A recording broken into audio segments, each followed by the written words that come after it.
Members of Congress, I have the high privilege and distinct honor of presenting to you the Prime Minister of Israel, His Excellency Benjamin Netanyahu.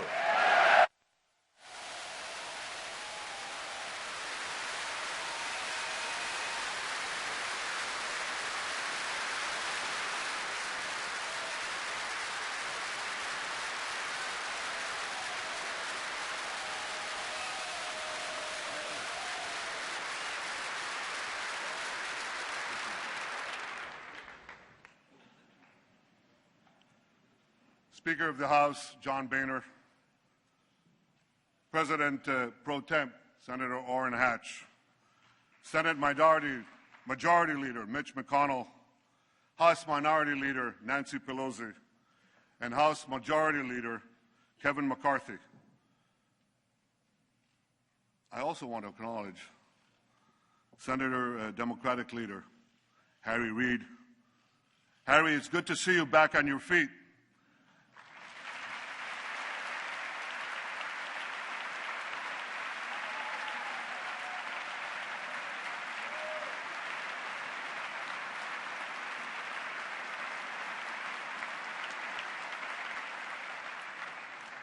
I guess it's true what they say, you can't keep a good man down. My friends, I'm deeply humbled by the opportunity to speak for a third time before the most important legislative body in the world, the U.S. Congress.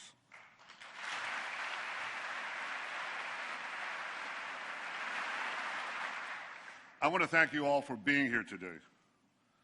I know that my speech has been the subject of much controversy. I deeply regret that some perceive my being here as political. That was never my intention. I want to thank you, Democrats and Republicans, for your common support for Israel, year after year, decade after decade.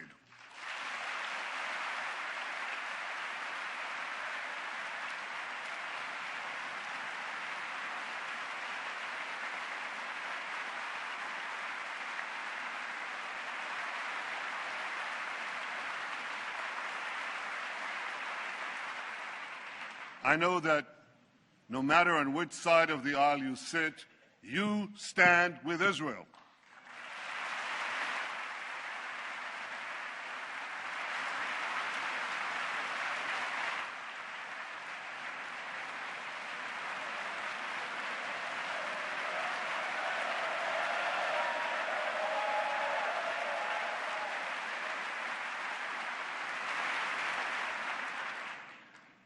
The remarkable alliance between Israel and the United States has always been above politics. It must always remain above politics.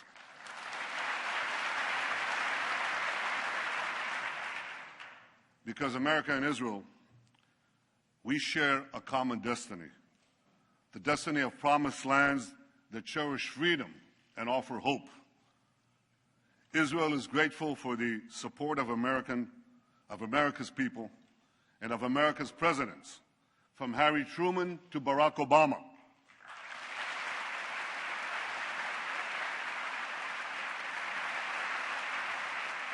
We appreciate all that President Obama has done for Israel. Now, some of that is widely known.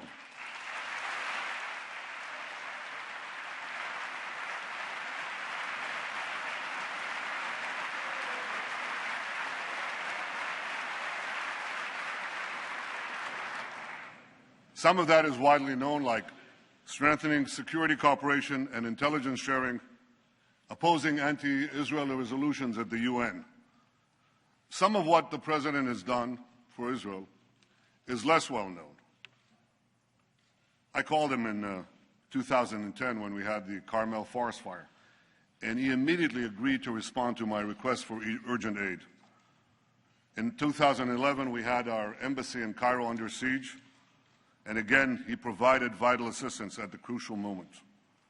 Or his support for more missile interceptors during our operation last summer when we took on Hamas terrorists.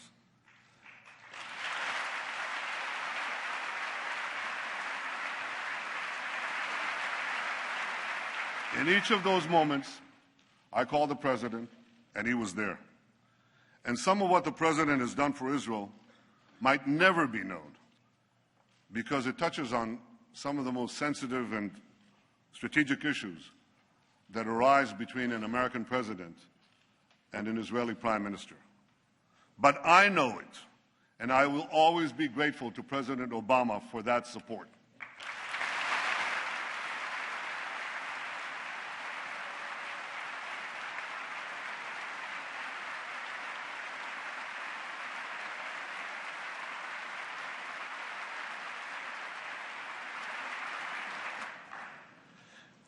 And Israel is grateful to you, the American Congress, for your support, for supporting us in so many ways, especially in generous military assistance and missile defense, including Iron Dome.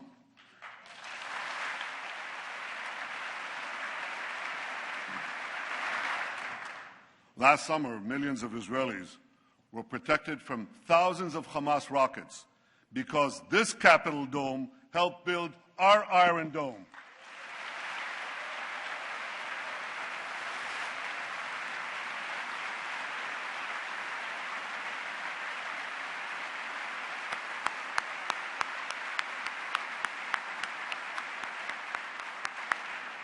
Thank you, America. Thank you for everything you've done for Israel. My friends, I've come here today because as Prime Minister of Israel, I feel a profound obligation to speak to you about an issue that could well threaten the survival of my country and the future of my people: Iran's quest for nuclear weapons. We're an ancient people. In our nearly 4,000 years of history, many have tried repeatedly to destroy the Jewish people. Tomorrow night, on the Jewish holiday of Purim, we'll read the book of Esther.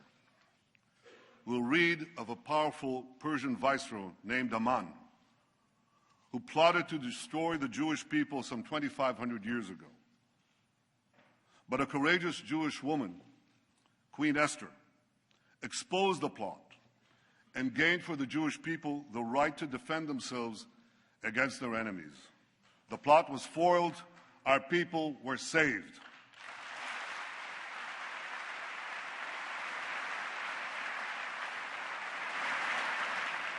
Today, the Jewish people face another attempt by yet another Persian potentate to destroy us.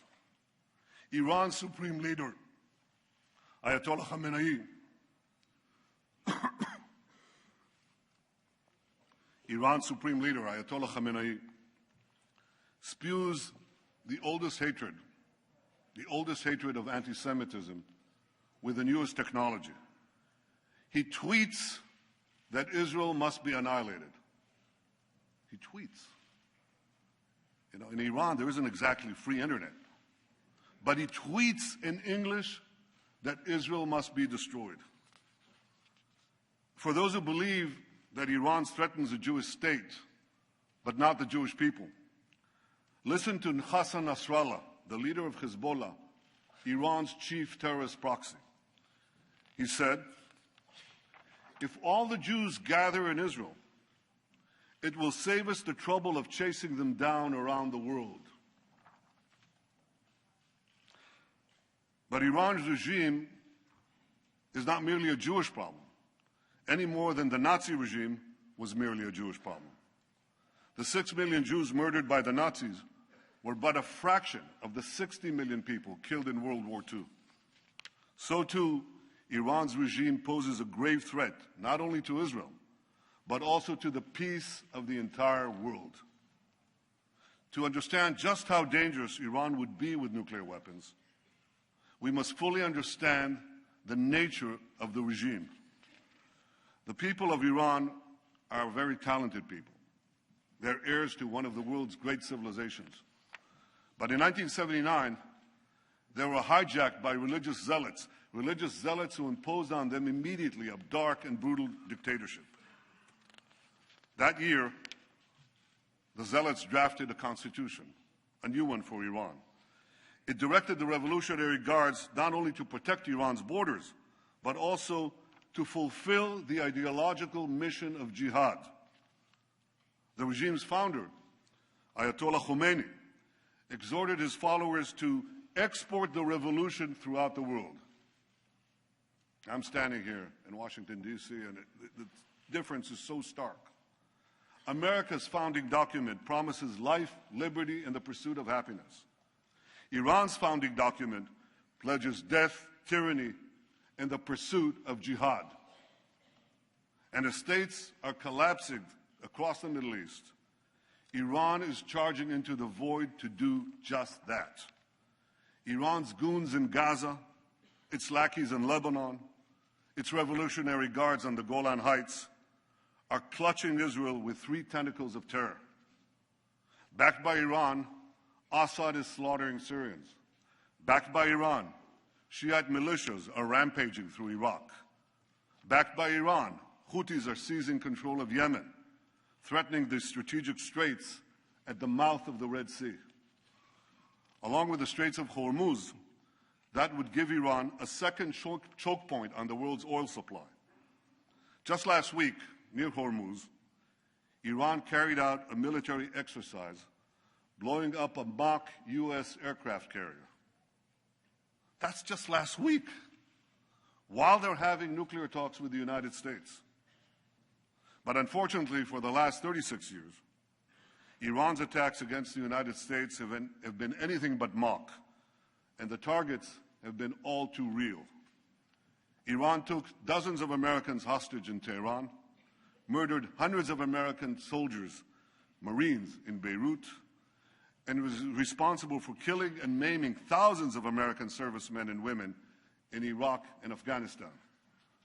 Beyond the Middle East, Iran attacks America and its allies through its global terror network. It blew up the Jewish Community Center and the Israeli embassy in Buenos Aires. It helped al-Qaeda bomb U.S. embassies in Africa. It even attempted to assassinate the Saudi ambassador right here in Washington, D.C. In the Middle East, Iran now dominates 4 Arab capitals: Baghdad, Damascus, Beirut, and Sana'a. And if Iran's aggression is left unchecked, more will surely follow. So at a time when many hope that Iran will join the community of nations, Iran is busy gobbling up the nations.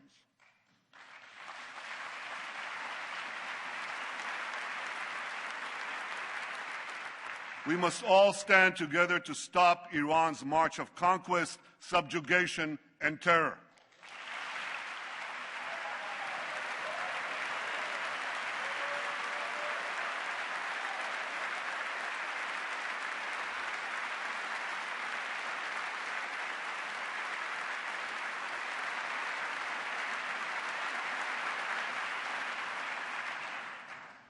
Now, 2 years ago, we were told to give President Rouhani and Foreign Minister Zarif a chance to bring change and moderation to Iran. Some change, some moderation. Rouhani's government hangs gays, persecutes Christians, jails journalists, and executes even more prisoners than before. Last year, the same Zarif who charms Western diplomats laid a wreath at the grave of Imad Murnia. Imad Murnia is the terrorist mastermind who spilled more American blood than any other terrorist besides Osama bin Laden. I'd like to see someone ask him a question about that. Iran's regime is as radical as ever. Its cries of death to America, that same America that it calls the Great Satan, as loud as ever. Now, this shouldn't be surprising, because the ideology of Iran's revolutionary regime is deeply rooted in militant Islam. And that's why this regime will always be an enemy of America. And don't be fooled. The battle between Iran and ISIS doesn't turn Iran into a friend of America. Iran and ISIS are competing for the crown of militant Islam. One calls itself the Islamic Republic. The other calls itself the Islamic State. Both want to impose a militant Islamic empire, first on the region and then on the entire world. They just disagree among themselves who will be the ruler of that empire. In this deadly Game of Thrones, there's no place for America or for Israel. No peace for Christians, Jews, or Muslims who don't share the Islamist medieval creed. No rights for women, no freedom for anyone. So when it comes to Iran and ISIS, the enemy of your enemy is your enemy.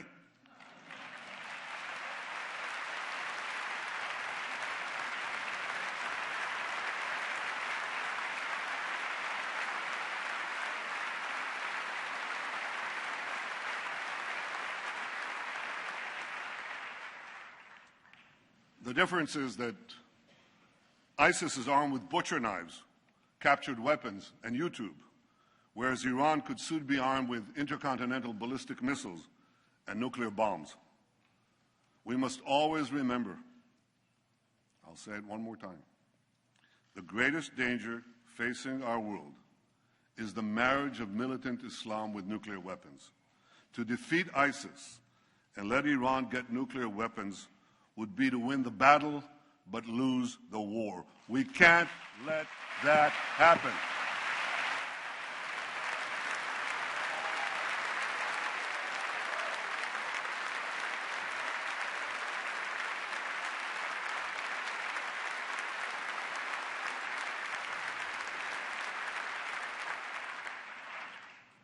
But that, my friends,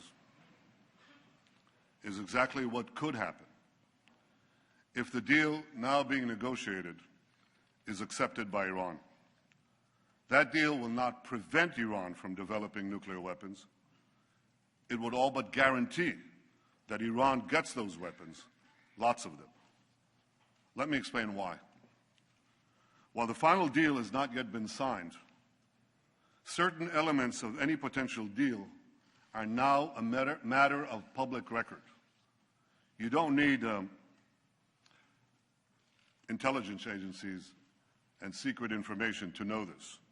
You can Google it. Absent a dramatic change, we know for sure that any deal with Iran will include two major concessions to Iran. The first major concession would leave Iran with a vast nuclear infrastructure, providing it with a short breakout time to the bomb.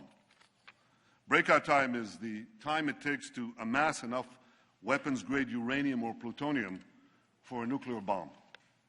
According to the deal, not a single nuclear facility would be demolished. Thousands of centrifuges used to enrich uranium would be left spinning. Thousands more would be temporarily disconnected, but not destroyed. Because Iran's nuclear program would be left largely intact, Iran's breakout time would be very short, about a year by U.S. assessment, even shorter by Israel's. And if Iran's work on advanced centrifuges, faster and faster centrifuges, is not stopped, that breakout time could still be shorter, a lot shorter. True, certain restrictions would be imposed on Iran's nuclear program, and Iran's adherence to those restrictions would be supervised by international inspectors. But here's the problem. You see, inspectors document violations. They don't stop them.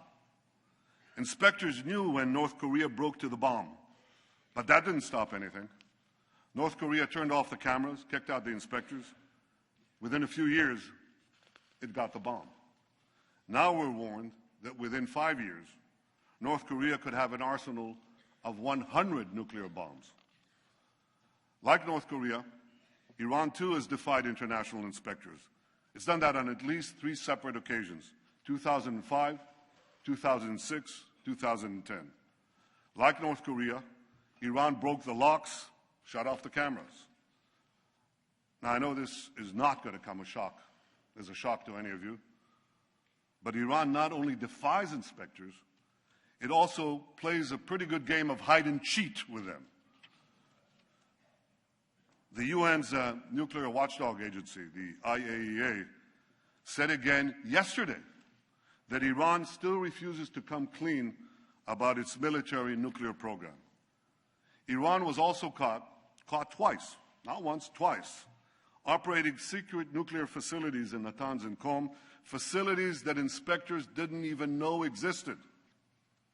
Right now, Iran could be hiding nuclear facilities that we don't know about, the U.S. and Israel.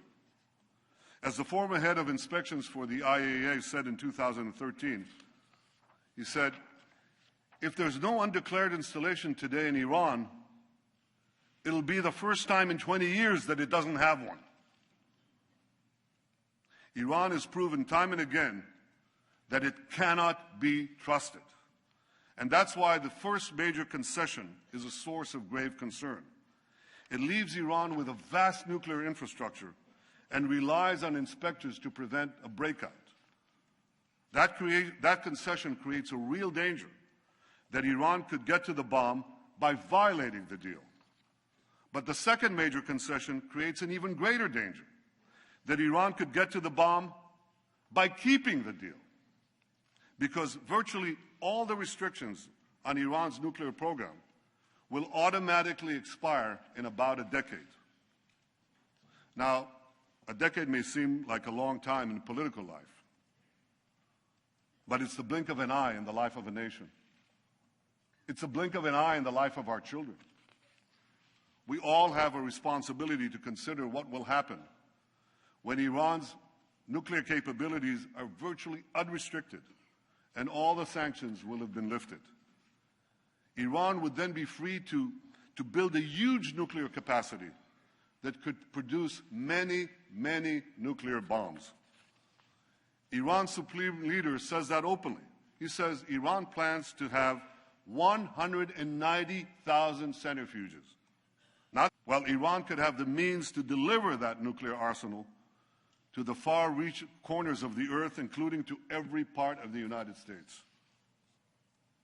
So you see, my friends, this deal has two major concessions.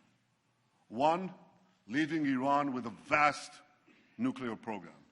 And two, lifting the restrictions on that program in about a decade. That's why this deal is so bad. It doesn't block Iran's path to the bomb. It paves Iran's path to the bomb. So why would anyone make this deal? Because they hope that Iran will change for the better in the coming years? Or they believe that the alternative to this deal is worse? Well, I disagree. I don't believe that Iran's radical regime will change for the better after this deal. This regime has been in power for 36 years, and its voracious appetite for aggression grows with each passing year. This deal would only whet Iran's appetite for more. Would Iran be less aggressive when sanctions are removed and its economy is stronger? If Iran is gobbling up 4 countries right now while it's under sanctions, how many more countries will Iran devour when sanctions are lifted? Would Iran fund less terrorism when it has mountains of cash with which to fund more terrorism? Why should Iran's radical regime change for the better when it can enjoy the best of both worlds, aggression abroad, prosperity at home? This is a question that everyone asks in our region. Israel's neighbors, Iran's neighbors, know that Iran will become even more aggressive and sponsor even more terrorism when its economy is unshackled and it's been given a clear path to the bomb. And many of these neighbors say they'll respond by racing to get nuclear weapons of their own. So this deal won't change Iran for the better. It will only change the Middle East for the worse. A deal that's supposed to prevent nuclear proliferation would instead spark a nuclear arms race in the most dangerous part of the planet. This deal won't be a farewell to arms. It would be a farewell to arms control. And the Middle East would soon be crisscrossed by nuclear tripwires. A region where small skirmishes can trigger big wars would turn into a nuclear tinderbox. If anyone thinks this deal kicks the can down the road, think again. When we get down that road, we'll face a much more dangerous Iran, a Middle East littered with nuclear bombs, and a countdown to a potential nuclear nightmare.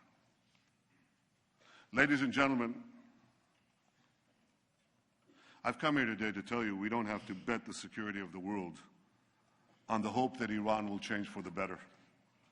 We don't have to gamble with our future and with our children's future.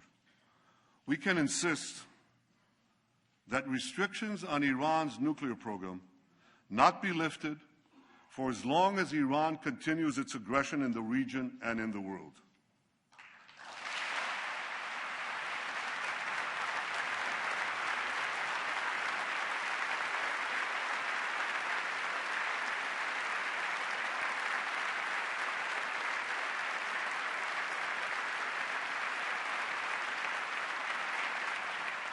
Before lifting those restrictions, the world should demand that Iran do three things.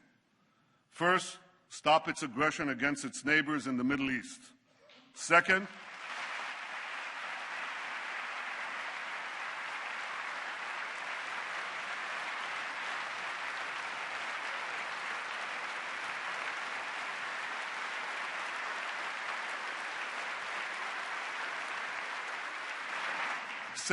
stop supporting terrorism around the world.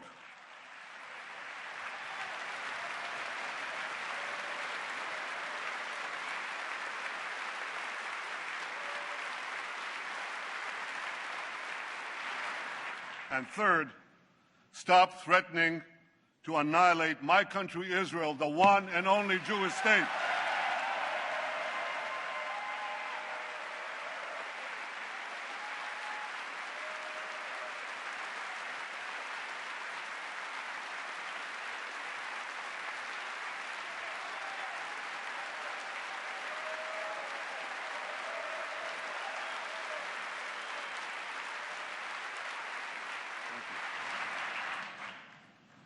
If the world powers are not prepared to insist that Iran change its behavior before a deal is signed, at the very least, they should insist that Iran change its behavior before a deal expires.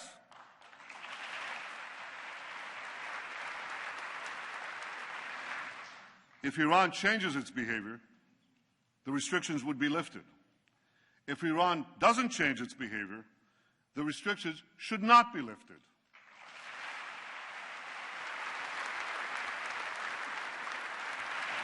If Iran wants to be treated like a normal country, let it act like a normal country.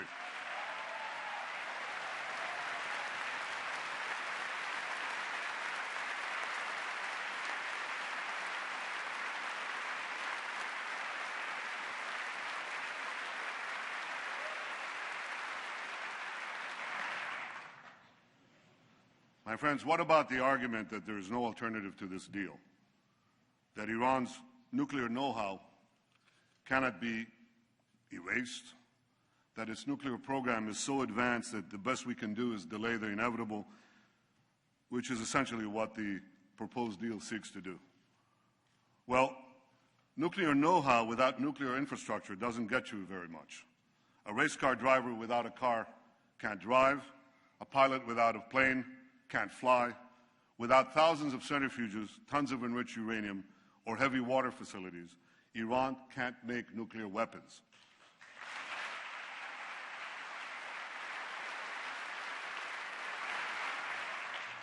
Iran's nuclear program can be rolled back well beyond the current proposal by insisting on a better deal and keeping up the pressure on a very vulnerable regime, especially given the recent collapse in the price of oil.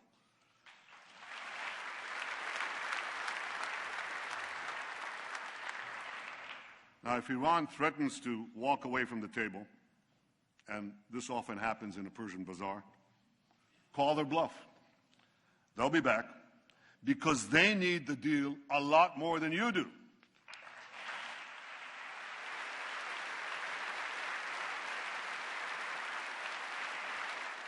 And by maintaining the pressure on Iran and on those who do business with Iran, you have the power to make them need it even more.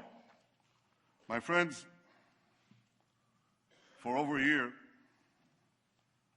we've been told that no deal is better than a bad deal.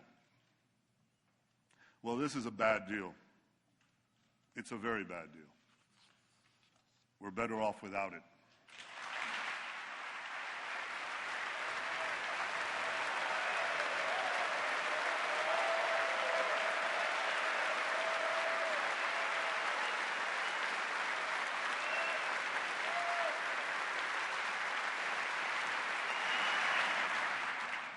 Now we're being told that the only alternative to this bad deal is war. That's just not true. The alternative to this bad deal is a much better deal.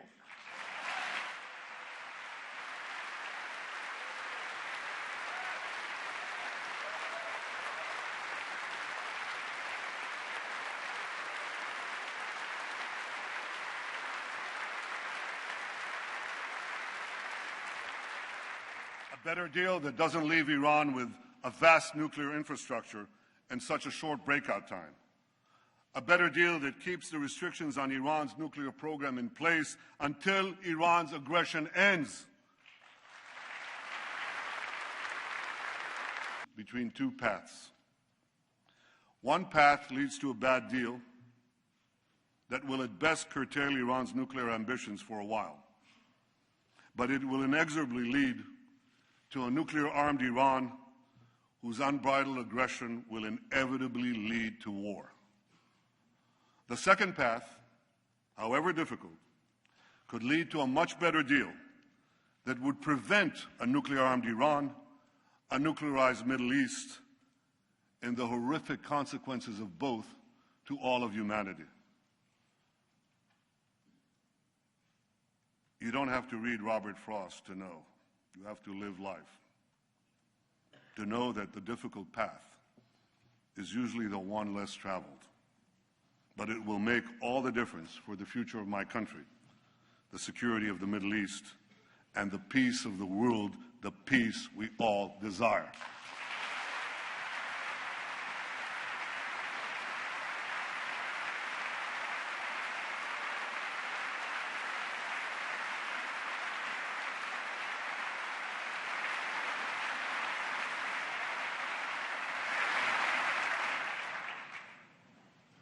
My friends, standing up to Iran is not easy. Standing up to dark and murderous regimes never is. With us today is Holocaust survivor and Nobel Prize winner, Elie Wiesel.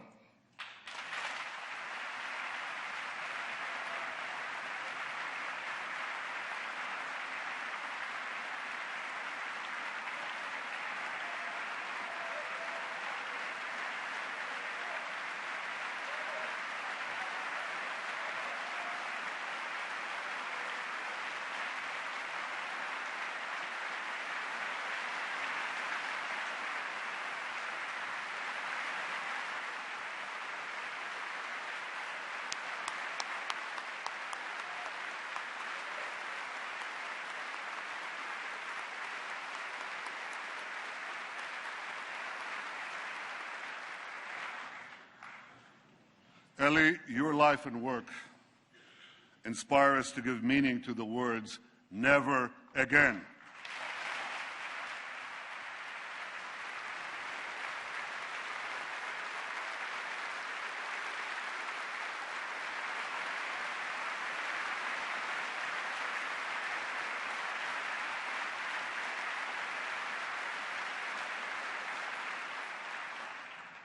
And I wish I could promise you, Elie, that the lessons of history have been learned.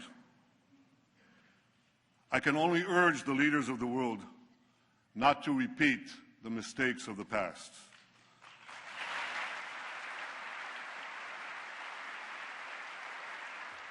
not to sacrifice the future for the present, not to ignore aggression in the hopes of gaining an illusory peace. But I can guarantee you this: the days when the Jewish people remain passive in the face of genocidal enemies, those days are over.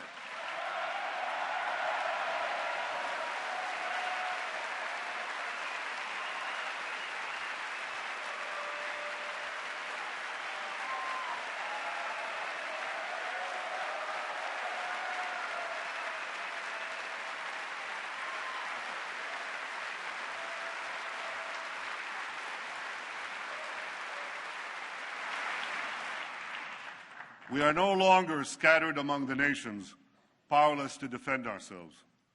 We've restored our sovereignty in our ancient home, and the soldiers who defend our home have boundless courage.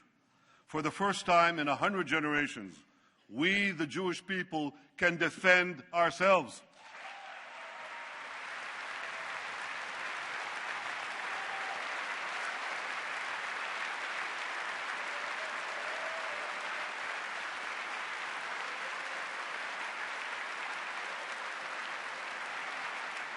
This is why, as Prime Minister of Israel, I can promise you one more thing. Even if Israel has to stand alone, Israel will stand.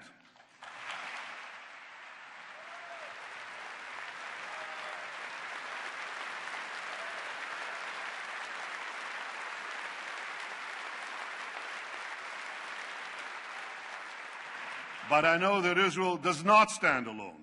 I know that America stands with Israel. I know that you stand with Israel.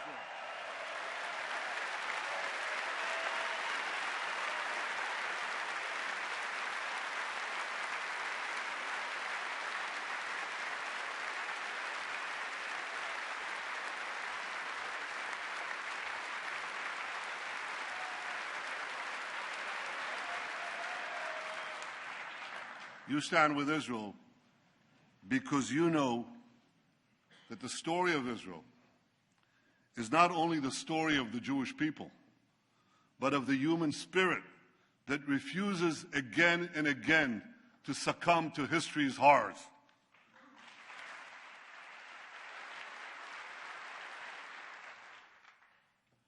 Facing me, right up there in the gallery, overlooking all of us in this august chamber, is the image of Moses. Moses led our people from slavery to the gates of the Promised Land. And before the people of Israel entered the land of Israel, Moses gave us a message that has steeled our resolve for thousands of years. I leave you with his message today. Chizku v'imtzu, al tiru ve'al ta'artzu mipnehem. Be strong and resolute, neither fear nor dread them. My friends, may Israel and America always stand together, strong and resolute. May we neither fear nor dread the challenges ahead. May we face the future with confidence, strength, and hope. May God bless the state of Israel, and may God bless the United States of America.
Thank you.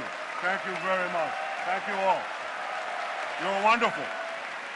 Thank you, America. Thank you. Thank you.